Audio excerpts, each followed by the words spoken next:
Hello,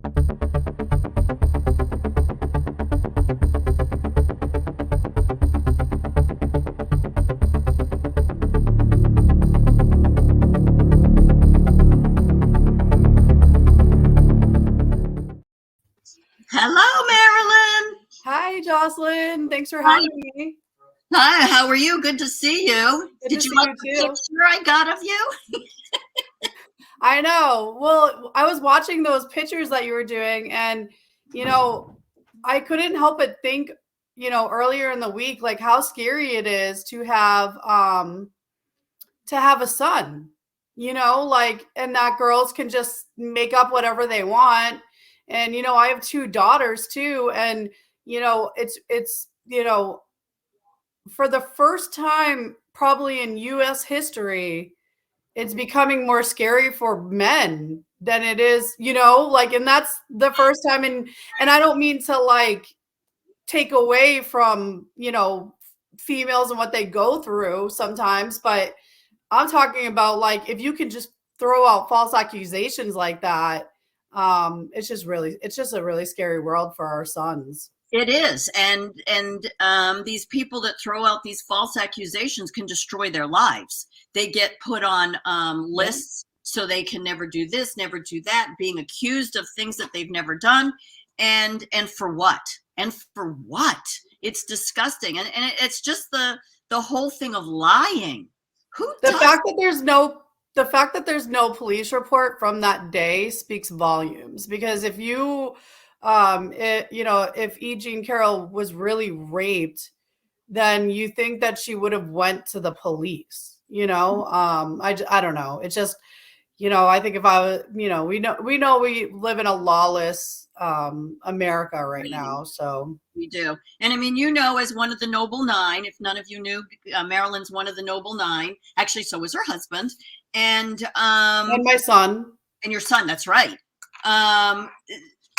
There were police reports for that, all be them sketchy and not a lot of detail. And, everything got actually it got null prost. It never got thrown out. And there's a big difference between that. Everybody's like, oh, you won your case. Now it was null prost. My case was null prost. That doesn't mean you won. It doesn't mean the other people got in trouble. It just means they kind of went like that. Yeah, well, I have good news. Ooh, so the first thing is I'll send you a video that you can share to your viewers, because obviously I didn't send it yet, but I don't know if I ever told you this, but before our charges were dropped July 1st, right? So me and my family, we go to New Hampshire for the whole month of July. So we were on our way to New Hampshire. And before we went to New Hampshire, because remember, my court date was July 18th, right?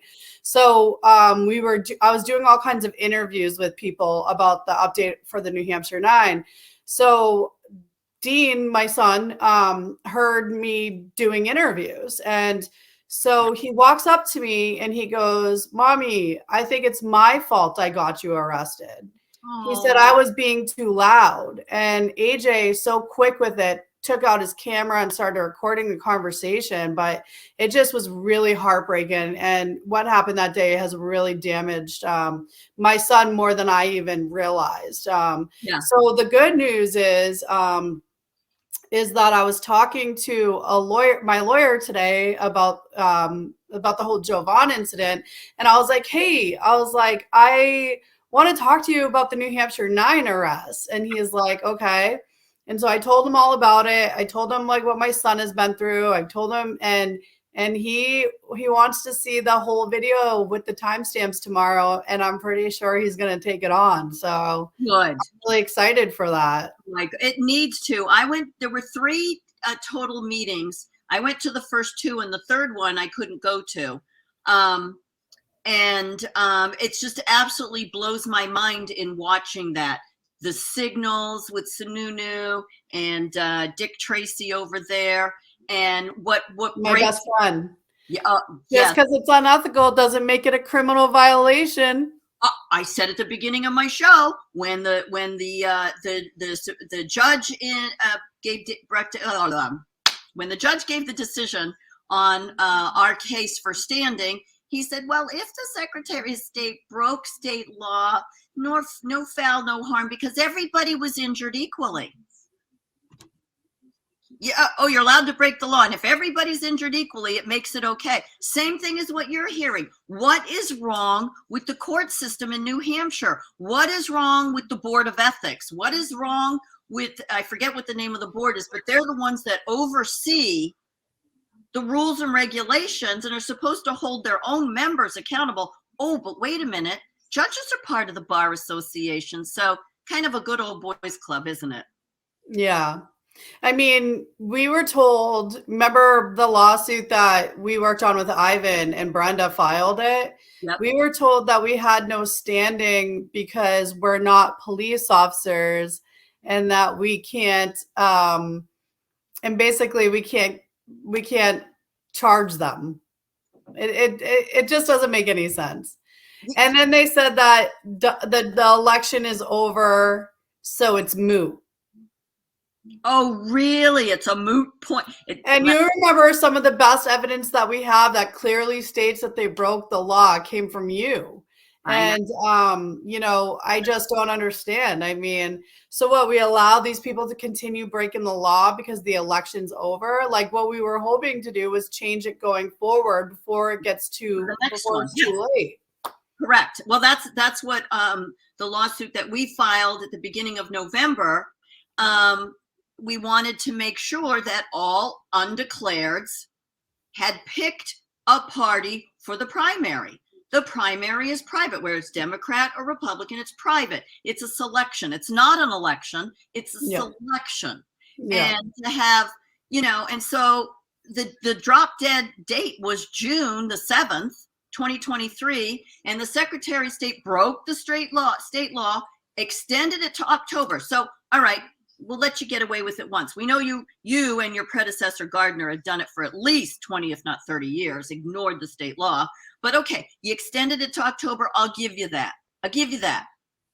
But why didn't all the undeclareds pick a party in October? No, only if you want to switch to undeclared. No. It says if you have to pick. Yeah. And so we wanted to fix it for the first in the nation primary. Well, they dragged it out like they always do, and then said we didn't have standing, which we have standing, you know, up the wazoo.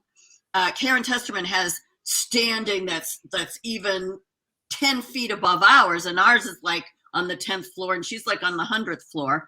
And they still, you have no standing. And you know what the scary part is? They won't say why. Yeah.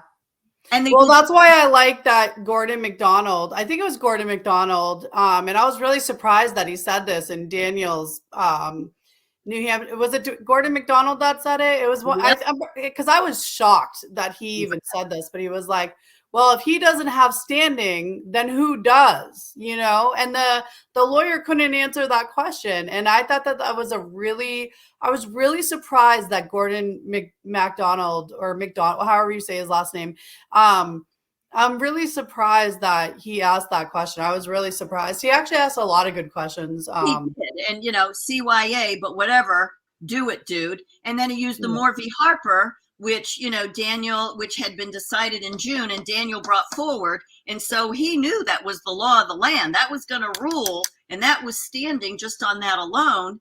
And funny enough, that night, that day, that 9 o'clock in the morning, they used Moore v. Harper to rule on another case. And then Daniel's case comes in, and they had to hear that all about it. And that gave him standing. And then you get to our case, and he says we have no standing, and we have Moore v. Harper as well.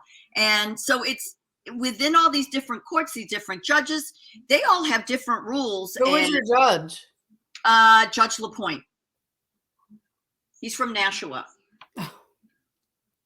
Shocker. Seemed like a nice guy, but all right. So talk to me before we get to Mike Lindell and that super exciting part.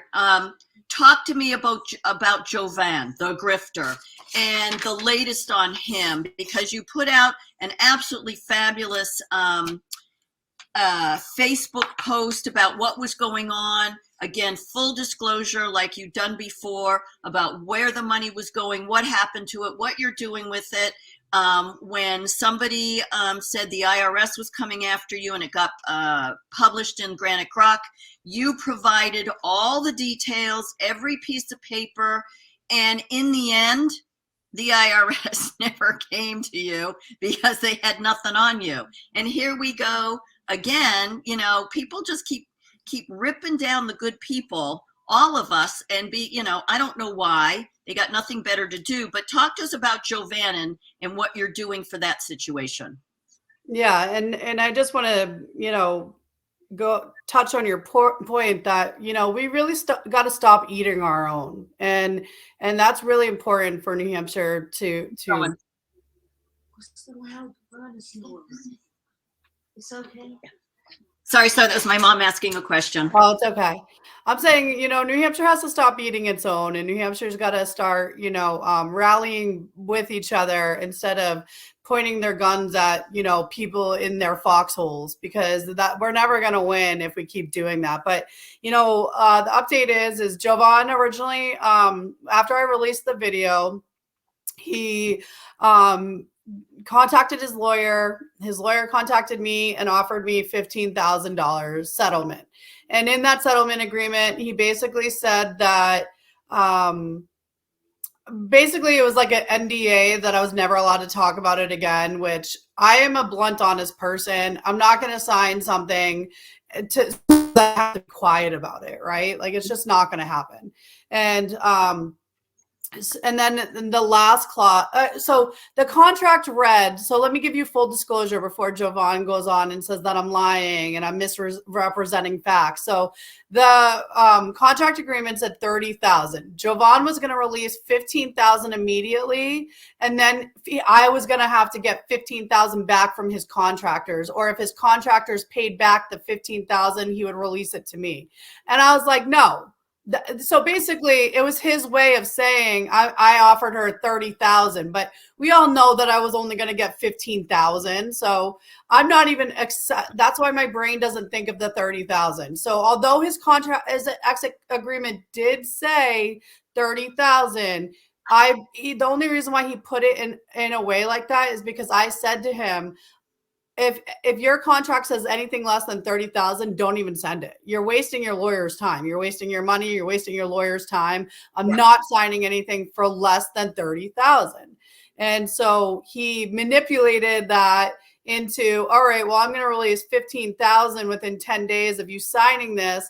And then if my contractors pay me back, why would your contractors pay you back? Like, because you're the one who didn't deliver, and why is it my job to go after your contractors for $15,000? Correct. And did you even know there were contractors? I mean, no. See, that's the bigger question.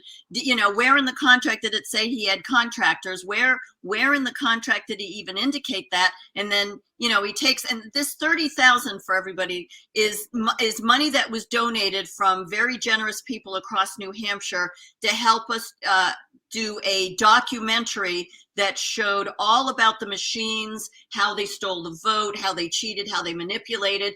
And Jovan was supposed to do this documentary. And so with the money donated by the citizens of New Hampshire, Marylyn gave him that money and had a contract, obviously, of which he reneged and has done the dirty. And so Marylyn is trying to get the money back. And as usual, these grifters refuse to do the right thing. And on top of it, find out there's other people involved. And if they pay him, you get it back. So then when I wouldn't answer his attorney, because I was just like, I just basically told him that, like, listen, I have all the proof, and I have all the proof, and your text messages display something totally different than what you're going on Twitter and saying. So he's like, you're not answering if you're going to accept the agreement. I said, that is my answer, that you're ridiculous and that I'm not signing it, So then I get another email just a few days ago, probably like on Thursday or Friday.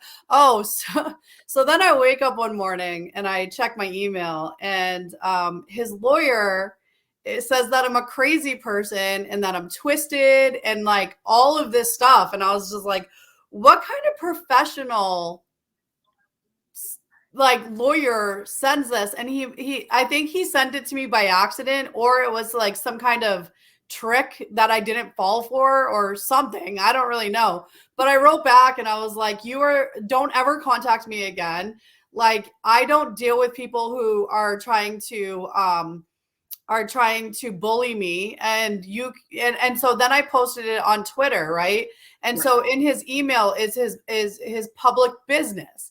And so then Jovan was so embarrassed about the email that his lawyer sent me that I put on Twitter, that he said that I was going to get in trouble for doxing a public business. Like, the business is public and your lawyer sent me the email. It's not like it was his personal phone number. And I didn't send it to him to bully him, because that's what doxing is you want people to bully him. I was showing people how your lawyer was talking to someone that you took $30,000 for and didn't deliver. Yep. So then a few days later, I got an email from Jovan saying, all right, well, we'll give you 20,000. And it's like, no. Oh, I'm not taking 20,000. I'm not taking 15,000. New Hampshire wants its 30,000 back. Correct. So anyways, Joel, man, has hired us an attorney. He's put down the retainer, or is in the process of putting down the retainer. It's on its way. Everything's getting worked out. And, actually I had discussions with the attorney tonight. So that's how I ended up talking about the New Hampshire 9 case. And, he sounds like he's on board to jump right into it. I mean, he was talking about the 1986 or 1983 civil rights. Yeah. So he was talking about all of that and all the damages that we have and all that stuff. So, I mean, it was a blessing in disguise after tonight's conversation, because who I really want is New Hampshire. And you know that. I mean, go on. Yes. Am I disappointed? And it's like a different kind of fight. Like, my fight with the governor is, I'm angry. I'm passionate. I am, I'm heartbroken for America, but not heartbroken for the governor, right? Like, I'm not, you know what I'm saying? Like, Jovan is a different story. I respected him. I trusted him. He's a patriot. So, like, although I'm passionate about getting New Hampshire back its money, it's just that my true passion lies with making New Hampshire corrected, right? So although we are suing Jovan for, getting our money back, absolutely, but I'm glad that it was a blessing in disguise, because I don't get any joy from suing Jovan. With the governor, I'm going to be gloating, so that's the difference, if that makes any sense. It does. All right, let's jump to Mike Lindell. You called me last week and said, hey, we're going forward with getting rid of these voting machines, which, started with Daniel, went to my good friend Wayne Saya, and he's the one that opened up all the safety issues, which I talked about with Mike, because I thought that was really important. Everybody know the full picture. And so let's talk about how Mike Lindell is jumping on the bandwagon again, giving us all his resources to help get rid of the machines, the voting machines, illegal, unconstitutional, garbage machines in New Hampshire. And he's, let me get the wording here. So he started the Lindell Offense Fund, and he's looking to raise $500,000 to start. And what he's going to do is earmark that money to help New Hampshire, but more importantly, to manufacture and distribute WMD, wireless monitor devices, which you'll be able to have and tell when these machines go online, which and connect to the internet, which they're not supposed to do. Have I got that right? Yep. So Mike is, and he's basically sponsoring us for the 51 towns that are that we need 25 signatures for. And if you live in New Hampshire, which most of you probably do following Jocelyn, please go find any of our social medias, mine, Jocelyn, Brenda Towns, New Hampshire Patriot Hub, the Constitution Party. There's a bunch of people involved in this, and they're all sharing it. Holly, Yep. New Hampshire Voter Integrity Group. Yep, New Hampshire Voter Integrity Group. Holly from Dan's Holly, so they're, she's been sharing it like crazy too. Sorry, I don't know her last name. I just know Holly Ann. So Holly Rucco, I believe. But yeah, Rucco, yeah. You go to So, funnybeach.com and you can click on the New Hampshire tab, yep, and it will take you to perfect. How many towns there are. There's a jot form. You can add your name to it, but it'll also hook you up with the person that you get signatures from that town. And when they get those signatures, what's that going to accomplish? What's that going to do? So we're going to turn them into the towns, and then we're on the ballot in March is supposed to be a question that asks the people to get rid of their voting machines. And, we did do this 2 years ago. What people are saying is, oh, we did it 2 years ago and it didn't work. But I just want to remind everybody that I'm from Nashua. So when I was in my 20s, before I left for boot camp for the Navy, basically, I remember this question coming up all the time, and it took them like 4 years to get the casinos approved. Nashua wanted a casino, and so it was like 4 years in a row that this ended up being on the ballot until it was approved. So I want to let everybody know, yes, we did it 2 years ago. For the average of people who wanted their machines out was 40%, and that was 2 years ago. So yes, this might not be the do or die moment, but at least if we have 51, that is a success in my book. Educating more people, sending mailers, advertising. I mean, we have people that are ready to help New Hampshire with educating folks and getting them to the polls. So don't be discouraged and listen to other people, the naysayers who are like, oh, well, we did this 2 years ago and it didn't work. Well, what do? We just give up and we don't do nothing. And that's just not the way I work, and that's not the way you work, Jocelyn. So I really love that you jumped on board with this initiative, and hopefully we're just able to have a big, huge canvas and push this weekend, and we're able to get as many signatures as we can, and hopefully we get all 51 towns. And the towns are going to give us some pushback, because people are like, well, what if they give us pushback? Well, what is the alternative? What is our alternative? I mean, well, here's the point. So the problem we have is these machines were brought in on a trial basis for 3 years. That was back in like 1983, 87, somewhere in there. Dan's got the numbers down tight, but it's early 80s. 3-year trial. We've had them for 35 years. So where's the legislation that said that we, the people, voted them in? How many years have we been paying for these machines that we didn't constitutionally accept? How much money has been spent?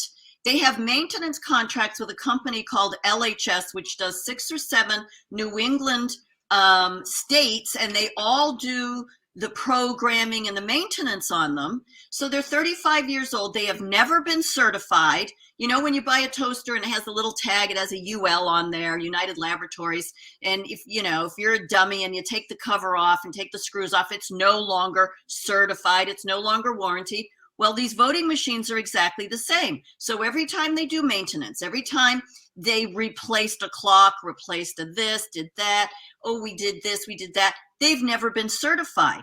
35 years, they've never been certified. And Marylyn does this great analogy where if that was money and you were going to the bank and they were messing around with your money using some stupid money counting machine that's never been certified or checked, how do you know they're counting the right amount of money? This is the same thing, but this is your vote, and the vote's even more important than money, and they're not taking care of it. So we've got old machines, and no, we don't want new ones, because these ones were never authorized. There's no safety in them. They're not certified and warranted. They, if your paper gets wet, they jam.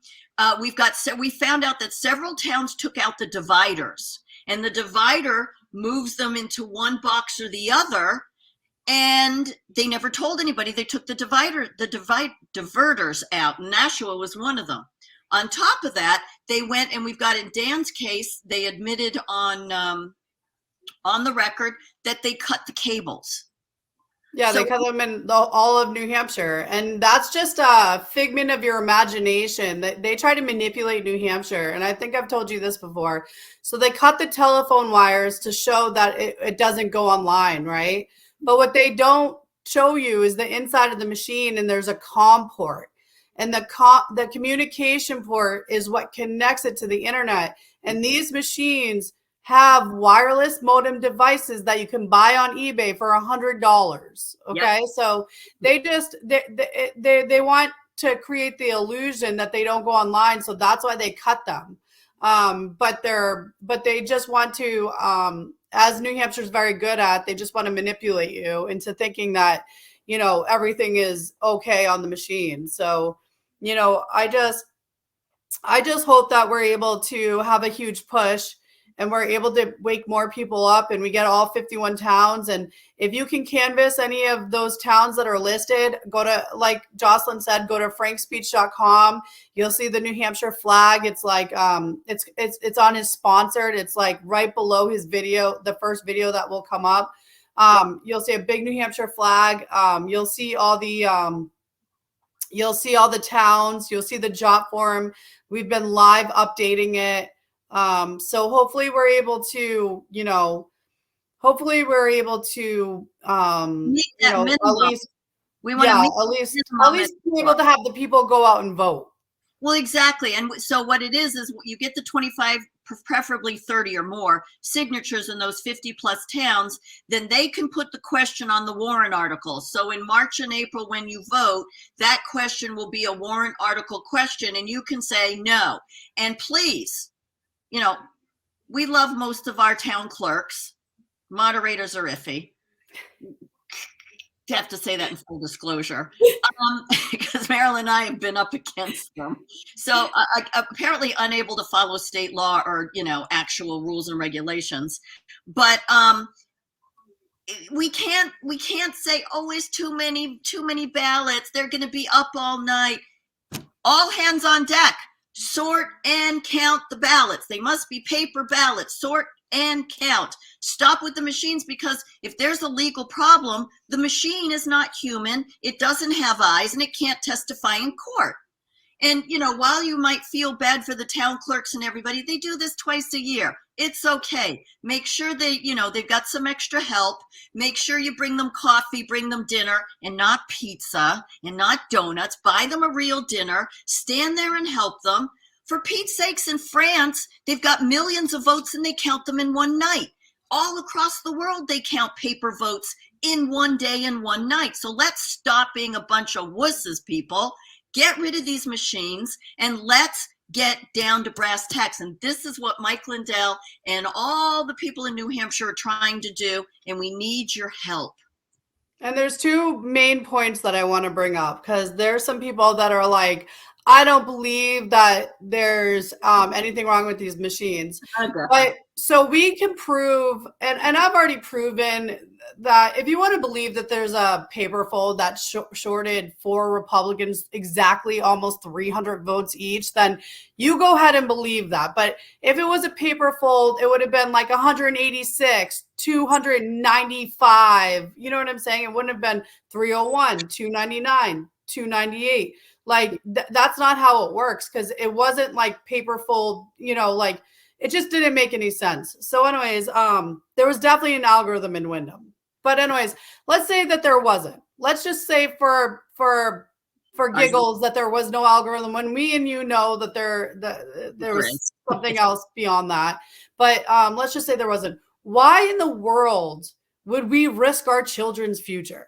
Why in the world would we put them in a predicament where the elections could be tampered with? I mean, Harry Hursty himself has shown on our exact machines that they can be manipulated with our exact machines. Mm-hmm. Every single device that connects to the internet in this world is hackable. Every single one. The military industrial complex was hacked. They were hacked recently. So if they can be hacked, you really don't think our voting machines can be hacked? And then my favorite is, the e-poll books can't go online. It is an iPad. That's what it is. Let's not even call it an e-poll book because, again, that's manipulation. Correct. It's called an iPad. That's exactly what it is. And, my last point is if we treated our elections like we do money, we would never run into this problem. And if I was using an ATM to deposit, say I had millions of dollars, and let's just use the 300 as 3 million, right? The four Republicans. If I made 4 deposits, or anybody made every 4 deposits, you're going to be short $3 million. What do you think would happen to the world? Like, what do you think would happen? I mean, look, Enron is the biggest example of what happens when you mess with people's money, right? Correct. Enron changed the accounting game forever. You Yep. have to get an audit every year. If you're a publicly traded company, it needs to be auditors get peer reviewed. I mean, they added business costs of up to sometimes $100,000 just once a year for an audit. And, the last point I want to make is, so hopefully that happens with our elections, right? Because Enron changed the game. 2020 should change the game for elections, right? So, and the last point I want to make is about the town clerk. And our military risk their lives. And I'm sure that the very minimum that they wish they saw and witnessed is counting ballots 2 times a year, the absolute most. So if these people can risk their lives, if our sons and daughters and our fathers and our mothers and our uncles and aunts go to war, some of them don't come home, then why can't we count ballots twice a year? Twice a year, the absolute most. Sometimes it's not even twice a year, so why can't we do that? That's what we have to do. And that's what the Constitution says we do. And that's the other thing, is we have to follow the Constitution. Every state has its own constitution. We have 50 states, 50 constitution, and with the federal constitution. And that's just an umbrella. That doesn't tell us what to do. So we need to make sure that we are keeping everything fair and equal and lawful and constitutional, and having other people and other countries and other entities deciding who we want, who we elect to represent us. That has to stop, and it has to stop now. We can't go forward with this anymore because our children aren't going to have a future. Correct. And ours is pretty bleak. And, we know that they have it all. We know that it's there somewhere, but you can't just dump it into the courts because we don't even have a judicial system. We don't have an executive branch. We don't have a legislative branch, and we don't have a functioning judicial branch. So it doesn't matter the amount of evidence that we have and somebody has, until we make a big dent in how we can bring our evidence forward and be taken seriously, that we're not having to hire lawyers and spend all this money just to get smacked in the face. We've got to keep fighting the fight. This is something good for New Hampshire to do. And I hope you guys all either get a constitutional amendment or whatever you guys have to do this. But I really liked this the first time that I voted in Florida, is that we get to re-elect our judges. Really? So they're on the ballot. And AJ actually researched them tremendously in order to see if we wanted to keep them or if we wanted to get rid of them. But yeah, the first election we voted in Florida, the judges are on our ballots. It's not like they run. It's just like, do you want to keep them? You know what I'm saying? So I thought that was really cool. And the first thing I thought about when I saw that on the ballot is New Hampshire. Yep. We have to get the power back to the people, and the people have to be willing to oversee and make the right decisions, because till now we've just been trusting and not verifying. Yeah. And we need to make sure that we do that. So one more time, it's the Lindell Offense Fund, and it's on frankspeech.com. Look for the New Hampshire you scroll down and it's like a square. I don't know what you call it. It's the New Hampshire state flag. It's www.frankspeech.com. Lindell Offense Fund is where you can donate, because Mike is going to help us pay for advertising when it comes there. But if you go to frankspeech.com, look for the New Hampshire flag, you'll see it. If you're from New Hampshire, you'll know exactly, you know, our flag. You've seen it a million times. So find that, and it shows everything that you need to go to. That's just where you can donate if you want to help out. But if you go to frankspeech.com, it will show you, you know, what towns there are and how many signatures we have, and it will show the jot form itself. So exactly. And we're very lucky to have Mike Lindell. He helps New Hampshire a lot. I think a lot more than people realize. Yeah, people just say he's the pillow guy, and yes, he is, and the blanket guy and the towel guy. So don't be afraid to buy products from him, because, as you know, he was kicked out of all the box stores because he put America first. Actually, he put God first, country, and then he brought his business to all of us online. So we need to help him that way.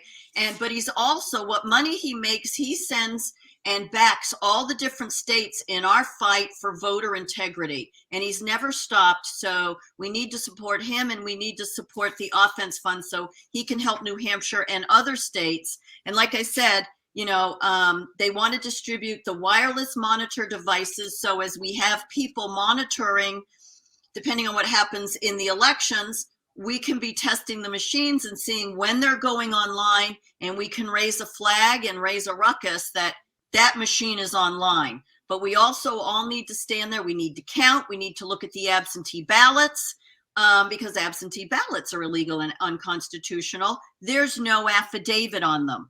So, you know, basically you can be like Joey B with his binky blanket down in the basement, and you can sign your little absentee ballot and fold it and mail it in, and nobody is any the wiser. Only you are saying that was your signature, and I'm sorry. Have you ever been able to go to court, Marylyn, you know, with a little piece of, you know, 8.5 by 11 copy paper, and you wrote your statement, went, here's my statement? They wouldn't take it, would they? No.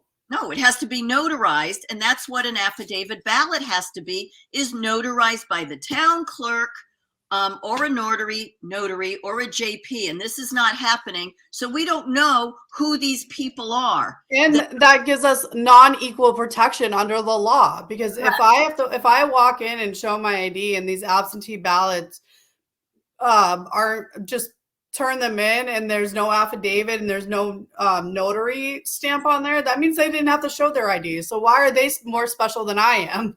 Correct. You know? Correct. That's creating another it's discrimination, and it's what's the wording? It's creating another type of citizen or another type of voter. And, you know, that's not what America's all about. So, I mean, there's so many things attached to it, but if we can start with the machines, get rid of the machines, and everybody across the United States, paper ballots, count them, sort them, and do what you're supposed to do, human eyes on them so that you can go to court, and let's fix it. Thank you, Marylyn, for coming on. I appreciate your time. I know you're crazy busy, but you know, I'll send you the link. We can share. Get this to Mike so he can use it if he needs to, and we'll talk again soon. All right. Thank you for having me, Jocelyn. Anytime. Thank you. Bye. Talk to you soon. Bye-bye.